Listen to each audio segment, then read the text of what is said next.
Hello everyone, my name is Mason and welcome to my kitchen again. Today I will be making a special Kung Pao chicken. This particular Kung Pao chicken is my family's recipe and it's a little different than like what you would order, from like a Chinese restaurant. My parents have been cooking this dish to me like literally since I was a kid. So I hope you guys would enjoy this delicious dish. It's a little different, but again, it tastes really good and I hope you enjoy it. Alright, let's now talk about all the ingredients we need. So here, I have a bowl of pre-diced chicken thighs. I did it because it's really unsanitary for me to do filming while touching raw chicken. You should never, get raw chicken anywhere, so I did them off camera. For all the seasonings, we will need some dried Japanese pepper. You only need about 2 to 3, otherwise it would be way too spicy. After that, you will need some green onion, or some people call it scallions. You only need about 2 to 3 of those as well. After that, we will need some garlic. I have about 4 to 5 cloves. You also need sugar, soy sauce, white pepper, and some red wine vinegar for marinating the chicken. Let's prepare the chicken first. Firstly, let's pour about 1/3 cup of the red wine vinegar into the chicken, and also add some white pepper. White pepper helps, getting rid of the smell of the chicken. So now let's put on a glove and let's mix the chicken and all the seasonings together evenly. You want to make sure that the red wine vinegar and the white pepper have evenly covered the chicken so that they would really get into the meat. For the cooking part, you will need a big frying pan and you will have to preheat it at about medium to high heat, and you want to pour in a generous amount of oil.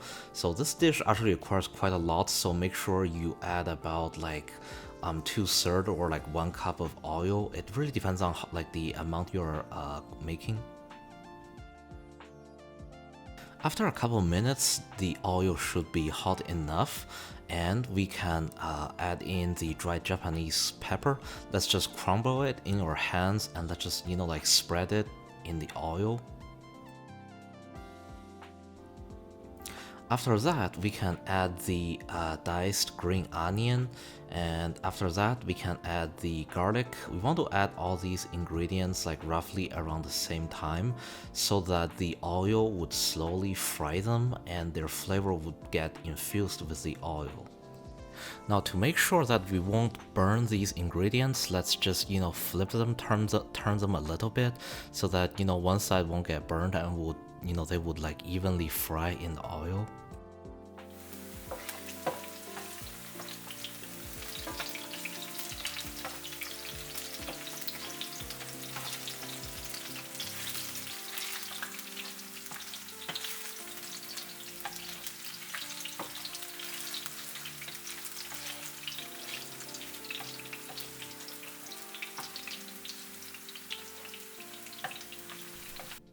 Now, when you can see these ingredients have started to brown up a little bit, now it would be the right time for you to add the chicken. Now, you do want to be careful because, this chicken has a lot of moisture and water in it. Like when you pour them into the hot oil, you may get, a lot of splash. So you want to be careful, make sure, wear an apron because the hot oil will shoot out. But once you put the chicken in, just evenly spread them in the oil.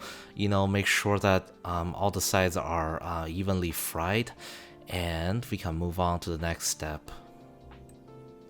For now, you want to fry these diced chicken until you can no longer see the pinkness of the chicken. That's when they are cooked on the outside. You don't want to cook them all the way yet because we still have to lightly fry it with the soy sauce and sugar. Now, as you can see, one side of the chicken have turned slightly golden and crispy brown. This is the right moment where we will have to turn down the heat a little, and we can add the sugar and soy sauce. For soy sauce, you only need about half cup, though if you have more chicken, definitely feel free to add more, but just make sure that you don't add too much because it's very salty and you don't want to make it too salty. So after that, we can add sugar again. Usually this is about half cup worth of sugar. You can add more if you have more, but make sure you have a balance between the sugar and the soy sauce, so you have a balanced flavor of savoriness and sweetness. Now let's mix these ingredients up and also turn down the heat a little bit down to medium. Now, the sign to know that you are doing right is that the sugar and the soy sauce will start to mix together and the sugar will start to caramelize. So as you can see here, the sugar is slowly turning brown and it's infusing together with the soy sauce. This is the right sign that you are doing it correctly. You want to make sure that you're constantly flipping and stir frying your chicken in the pan. Otherwise, the sugar might solidify and they will become very sticky and literally glue the chicken to the bottom of the pan. So you want to make sure that all the pieces are evenly heated and you are constantly stir frying them.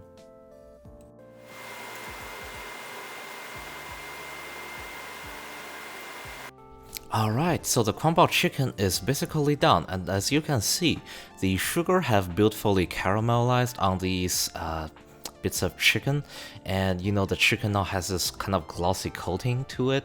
This is the moment that your Kung Pao chicken is done and you don't really want to overcook it. So now we can turn off the flame and we can plate this dish.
Alright, so if you've successfully followed this tutorial and you've made a delicious Kung Pao chicken, then congratulations. This dish is a lot easier than some of my other recipes, but it does take a little control over the heat and how long you fry in order to make sure that the chicken turns out in the best flavor. Now, they really go well with steamed rice, and oh my god, I'm gonna enjoy this dish. Alright, I'll see you guys soon. Actually, this isn't the end of this video, because now I'm gonna do something even better with the leftover. We always end up with leftover Chinese takeout or other stir-fried food, and then it's kind of hard to re-prep them or reheat them. So I'm gonna show you this very interesting food that you can make. You will need some spring roll wrappers and also some shredded lettuce and leftover rice. So what I will be doing is I will be making the leftover Kung Pao chicken into basically a easy to carry and easy to eat spring roll. So firstly, let's activate the spring roll wrap. So these are basically like rice paper and you want to just evenly wet them. This will basically activate the spring roll paper from kind of like a plasticky kind of substance into kind of a soft rubbery texture. That's when the wrapper is ready to be used and we can start wrapping the spring rolls.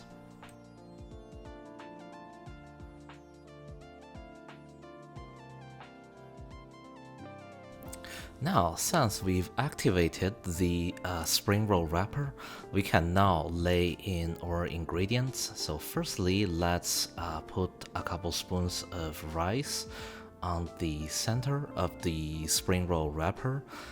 You don't really want to put too much because otherwise it can be, like a little hard to like wrap it up. And after that, we can add the Kung Pao chicken.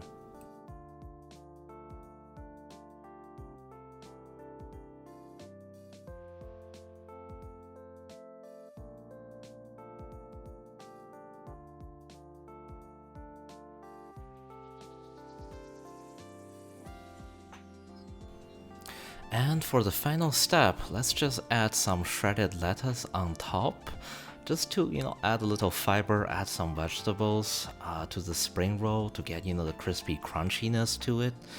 After that, we can basically wrap it up and call it a day.